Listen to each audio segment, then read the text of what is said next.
Hi, my name is Josh Gilberstadt, and this is my final prototype for the individual project for HCI. I've made a prototype of Venmo for the task of splitting bills. This is the first screen. You can see that there are currently no items added, and in this demo, I'm splitting a bill with two other people named Jason and Mary. You can see the top right that there's a scan button. When the scan button is clicked, you can see that it opens the phone camera, and there's instructions for aligning the receipt within the frame. You can see that the receipt is located here in the frame. When the user aims their camera at the receipt, the outline of a scanner will appear, and when the receipt is located in the scanner, the user can then click the scan button, which then scans the receipt and loads the items of the receipt into Venmo. I decided to implement the scan feature because it offloads the task of implementing the items onto the interface, and that saves the user from having to manually add all these items.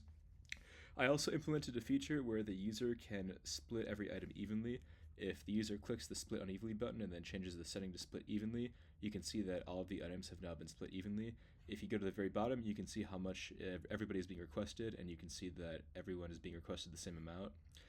And this feature basically saves people who already know that they're going to be requesting the same amount from people a significant amount of time, like manually entering out the values.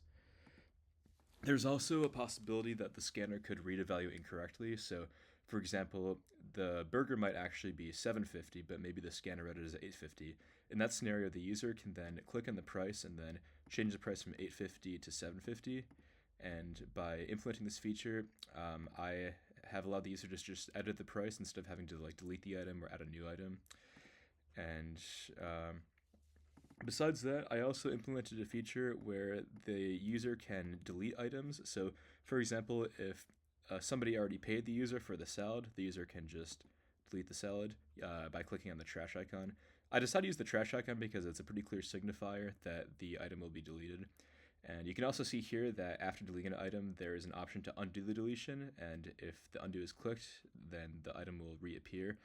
I implemented that to allow the interface to be tolerant of user errors. If the user accidentally clicks a trash icon, then they can just click the undo so that the item isn't permanently deleted. And I also have this plus icon that when clicked will allow the user to create a new item. And to fill out a new item, they can just type in the name of the item and the price. So for example, if the user wants to add a tea item, they can enter tea and then they can enter the price, which let's say it's $2. They can enter this.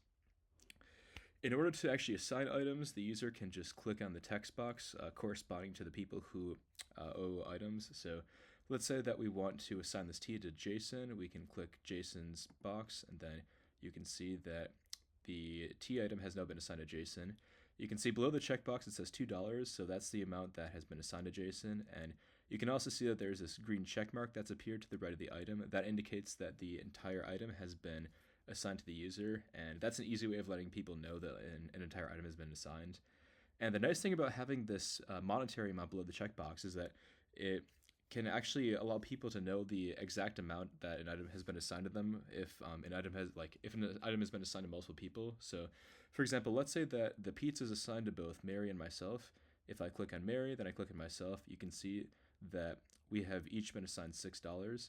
And you can also see that the green check still appears for the pizza, so you know it's been assigned.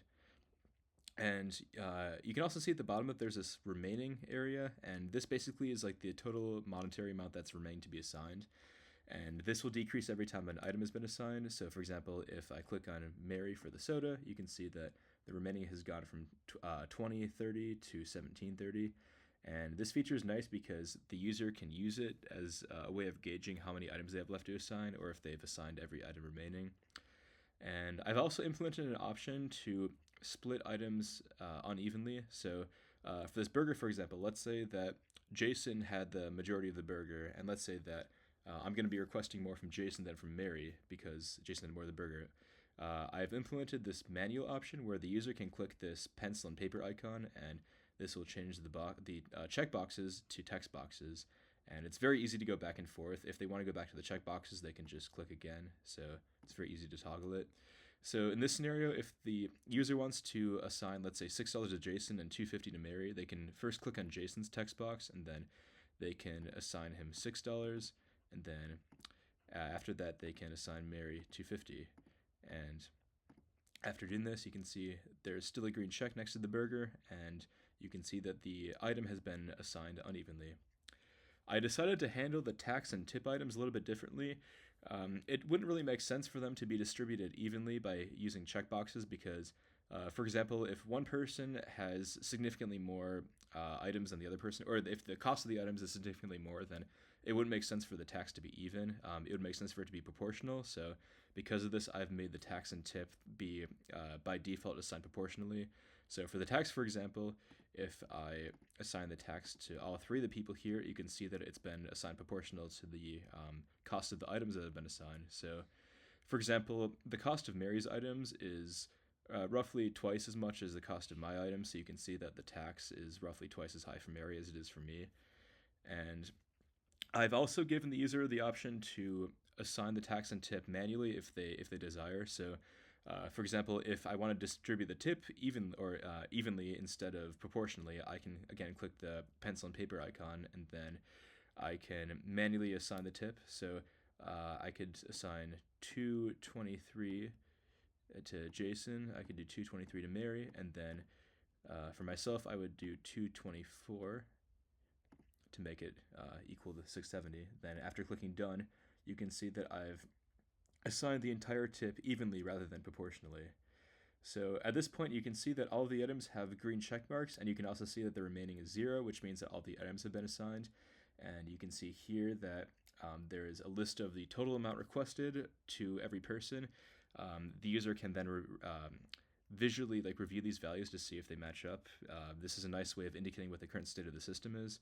And if all these values look good, then the user can click on the request button to go to this final screen. At the top, you can see the total amount requested. You'll notice that this is different than the grand total. This is just the amount that's being requested to people. The grand total also includes the amount that's being requested to you, but obviously you're not going to be paying yourself. So this is just the amount that's actually being requested to other people. And then again, there's another breakdown of all the individual values just to double check. And then there's also this last text box, which is a way of indicating what these actual items are for so that the people who are receiving the request will know what the request is for.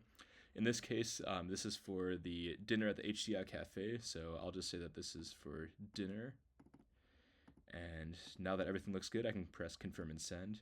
And then you can see that there's this final screen that's basically a confirmation screen showing that everything was correctly sent.